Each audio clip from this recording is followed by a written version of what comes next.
क्या होगा अगर एक कॉलेज के लड़के को एक शैतानी किताब मिल जाए। अगर उस लड़के ने उस किताब में किसी भी आदमी का नाम लिखा तो वो आदमी मर जाएगा। क्या वो लड़का इस किताब का सही इस्तेमाल कर पाएगा और अपने मकसद में कामयाब हो पाएगा या नहीं, ये हम आज की मूवी में देखेंगे।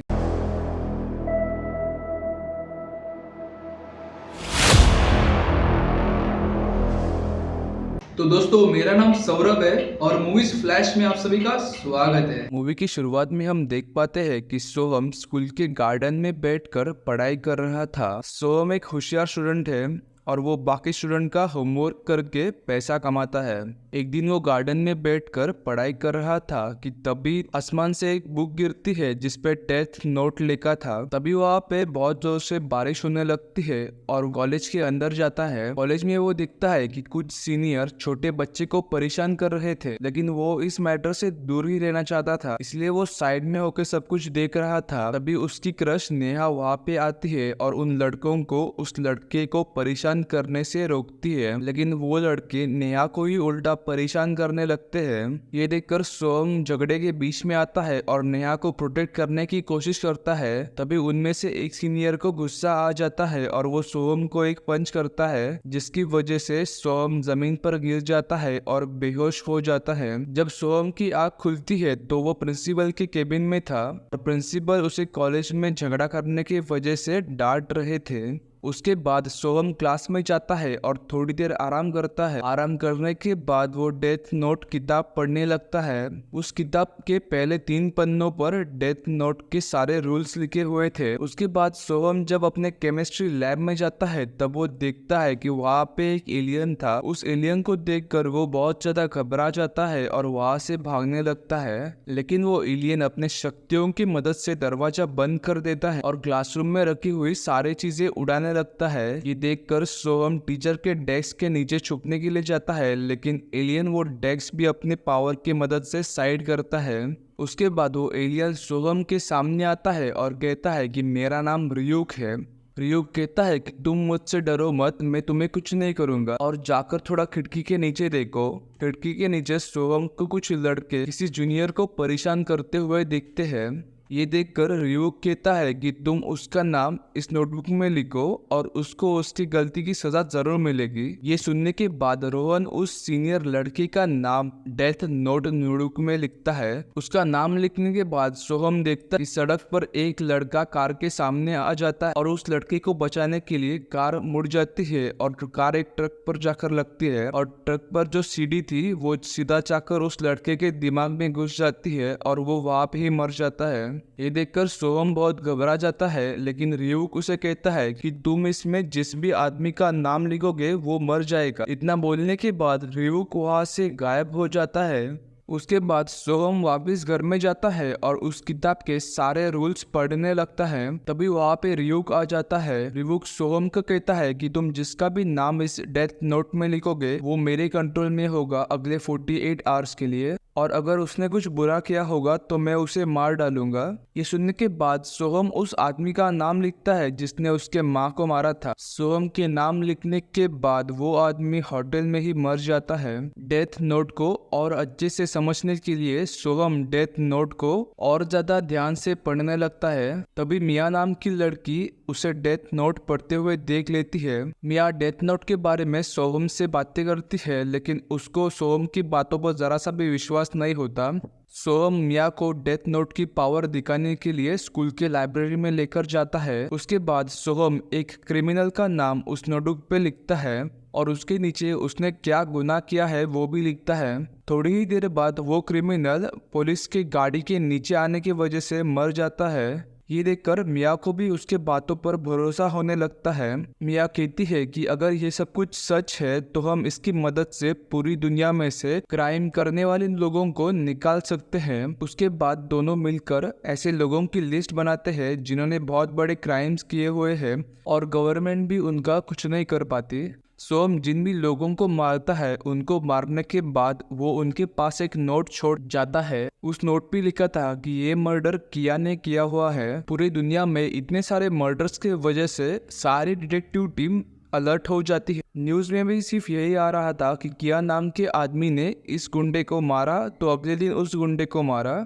इस सब की वजह से लोग भी आखिरकार किया को सपोर्ट करने लगते हैं क्योंकि किया क्राइम को खत्म कर रहा था। उसके बाद सारे कंट्रीज मिलकर ये डिसाइड करते हैं कि वो इस क्राइम को रोकने के लिए डेल को कांटेक्ट करेंगे। डेल दुनिया का सबसे बड़ा डिटेक्टिव है। उसके बाद सारी पुलिस टीम भी उस आदमी को ढूंढने लगती है जो सब क्रिमिनल को मार रहा था। थोड़ी देर बाद FBI को समझ में आ जाता है कि उसने किया नाम जानबूझकर रखा था क्योंकि वो पुलिस को डिस्ट्रैक्ट कर सके, और लोगों के मर्डर को कनेक्ट करने के बाद पुलिस को पता चल जाता है कि वो आदमी USA से है। इसी वजह से USA की गवर्नमेंट पूरी तरह से अलर्ट हो जाती है और सोहम के पिता जो गवर्नमेंट के हेड ऑफिसर थे वो सीधा जाकर डेल से कांटेक्ट करते हैं। डेल उनको बताता है कि जिन भी क्रिमिनल को आज तक उस सीरियल किलर ने मारा है वो सारे क्रिमिनल के रिकॉर्ड पुलिस के डेटाबेस से ही लिए हुए हैं। इसीलिए डेल उनको कहता है कि जो कोई भी ये कर रहा है वो एक पुलिस का ही आदमी है क्योंकि पुलिस का डेटाबेस अभी तक हैक नहीं हुआ है, लेकिन उस क्रिमिनल के पास पहले से ही सारे इंफॉर्मेशन है। उसके बाद डेल डिसाइड करता है कि वो पब्लिक में जाएगा और सबको कीरा के बारे में लाइव कॉन्फ्रेंस में बताएगा। लाइव कॉन्फ्रेंस में डेल कहता है कि जो काम वो सीरियल किलर कर रहा है वो बहुत ही गलत है क्योंकि गवर्नमेंट पहले ही उन सारे क्रिमिनल को उनकी सजा दे चुकी है और किया अब उन सब क्रिमिनल को मारकर उनसे उनका जीने का हक छीन रहा है। ये सब कुछ लाइव चल रहा था, इसलिए सोहम भी अपने घर से टीवी से ये सब कुछ देख रहा था। उसके पीछे रियूक भी बैठा था। उसके बाद सोहम बाहर घूमने के लिए निकलता है। घूमते हुए सोहम नोटिस करता है कि उसका एक आदमी पीछा कर रहा था। घर आकर ये बात वो अपने पिता को बताता है। उसके पिता फिर डेल से कहते हैं कि कोई मेरे बेटे का पीछा कर रहा है, उसका भी पता लगाओ। डेल कहता है कि मैं एक प्रोफेशनल डिटेक्टिव हूँ और मेरे एक्सपीरियंस से मुझे लगता है कि तुम्हारा बेटा भी वो सीरियल किलर हो सकता है, इसलिए मैंने तुम्हारे बेटे के पीछे कुछ डिटेक्टिव को भेजा है। उस शाम सोहम मिया के साथ घूमने के लिए गया था। सोहम मिया को कहता है कि मेरे पीछे डिटेक्टिव लगे हुए हैं, इसलिए हम थोड़ी देर डेथ नोट का यूज नहीं करेंगे, लेकिन मिया कहती है कि क्यों ना हम ये ढूंढे कि तुम्हारा पीछा कौन सा डिटेक्टिव कर रहा है और उसे ही डेड नोट के मदद से खत्म कर दे। उसके बाद रियूक सारे FBI एजेंट का नाम डेड नोटबुक में लिखता है, जिसके कारण अगली सुबह सारे FBI एजेंट छत से कूदकर अपनी जान दे देते हैं। ये सब कुछ सोहम को पता चलने के बाद सोहम गुस्से से रियूक के पास जाता है और उसे पूछता है कि तुमने ये सब कुछ क्यों किया, लेकिन रियूक उसे इग्नोर कर देता है और कहता है कि अगर मैं चाहूँ तो मैं तुम्हारा नाम भी इस डेड नोटबुक में लिख सकता हूँ। उसके बाद सोहम के पिता एक लाइव कॉन्फ्रेंस लेते और उस लाइव कॉन्फ्रेंस में कहते हैं कि जिस किसी आदमी ने हमारे 12 FBI एजेंट को मारा हो हम उसे जरूर ढूंढेंगे। उसके बाद सोहम मिया के पास जाता। मिया उसे कहती है कि तुम अपने पिता का नाम भी इस डेड नोटबुक में लिख दो जिसके कारण वो भी मर जाए और हमारे ऊपर कोई शक ना कर पाए। ये सुनने के बाद सोहम बहुत गुस्सा हो जाता है और मिया को घर से बाहर निकालता है। उस रात सोहम जब कॉफी शॉप के अंदर बैठा था तभी वहाँ पे डेल आ जाता है और डेल सोहम से कहता है कि क्या हुआ, तुम अपने पिता की जान नहीं ले सकते ना। और डेल कहता है कि मुझे सब कुछ पहले से ही पता है। ये सुनने के बाद सोहम थोड़ा डर जाता है और वहाँ से निकलने ही वाला होता तभी उसे रियूक दिखता है। रियूक को देखकर सोहम वापस बैठ जाता है और डेल के साथ सवाल जवाब करने लगता है, जिसकी वजह से सोहम को पता चल जाता है कि डेल को डेथ नोटबुक के बारे में कुछ नहीं पता है। बातचीत के दौरान सोहम डेल के ऊपर अपना ट्रस्ट जीत लेता है और डेल अपना असली चेहरा सोहम को दिखा देता है। उसके बाद सोहम अपने घर चला जाता है। घर जाने के बाद सोहम मिया से मिलता है और उसे सारी चीजें बताता है। मिया कहती है कि अगर तुमने डेल का चेहरा देखा है तो हम विडारा के हेल्प से डेल का पूरा नाम जान पाएंगे। उसी रात सोहम विडारा को कॉल करता है। विडारा कहता है कि मुझे उसका पूरा नाम नहीं पता, लेकिन तुम्हें एक ऑर्फनेज में उसका नाम पता चल जाएगा। सोहम उसे कहता है कि तुम जाकर उसका नाम पता करके आओगे। विडारा सोहम के कंट्रोल में होने के कारण डेल का पूरा नाम पता करने के लिए ऑर्फनेज की तरफ जाता है। उसके बाद डेल विडारा के घर जाता है, लेकिन विडारा वहाँ पे नहीं। डेल को पता चल जाता है कि सोहम ने ही विडारा को कंट्रोल किया होगा, इसलिए डेल सोहम के घर चला जाता है। डेल सोहम से पूछता है कि विडारा कहाँ पे है और डेल सोहम के पिता को बता देता है कि सोहम एक कीड़ा है। ये सुनने के बाद सोहम के पिता डेल के ऊपर बहुत ज्यादा गुस्सा हो जाते हैं और उसे मारने लगते हैं। डेल को मारने के बाद वो उसे घर से बाहर निकालते हैं। उसके बाद डेल पूरी पुलिस फोर्स को लेकर सोहम के घर आ जाता है ताकि वो डेड नोटबुक ढूंढ सके, लेकिन उसे डेड नोटबुक कहीं नहीं मिलती। अगली सुबह जब सोहम स्कूल में जा रहा था तभी वो विटारा को कॉल करता है। विटारा कहता है कि मैं वो ऑर्फनेज ढूंढ रहा हूँ जहाँ पे डेल ने अपना बचपन बिताया हुआ था। उसके बाद सोहम अपने स्कूल में जाता है। स्कूल में जाने के बाद मिया सोहम को कुछ कॉस्ट्यूम देती है। अगले सीन में हम देख पाते हैं कि विटारा को वो ऑर्फनेज मिल चुका था जहाँ पे डेल रहता था और वो ऑर्फनेज के ऑफिस की तरफ जाने लगता है। थोड़ी देर बाद विटारा को वो डॉक्यूमेंट्स मिल जाते हैं, लेकिन उसे और कुछ डॉक्यूमेंट की भी जरूरत थी। स्कूल में सोहम मिया के साथ पार्टी एंजॉय कर रहा था और कुछ पुलिस ऑफिसर उन्हें ही देख रहे थे। उसके बाद मिया अपनी चाल चलती। मिया सोहम जैसे दिखने वाले एक लड़के को उसके पास बुलाती और उसे सोहम जैसी हैट पहनाती है। पुलिस ऑफिसर उस हैट की तरफ ही देख रहे थे, इसलिए उनको पता नहीं चलता और सोहम तभी वहां से निकल जाता है। सोहम भागकर अपने स्कूल के लॉकर रूम की तरफ जाता है और वहां से डेथ नोटबुक निकालता है और कैंटीन की तरफ भागता है। डेथ नोटबुक मिलने के बाद सोहम विटारी को कॉल करता है।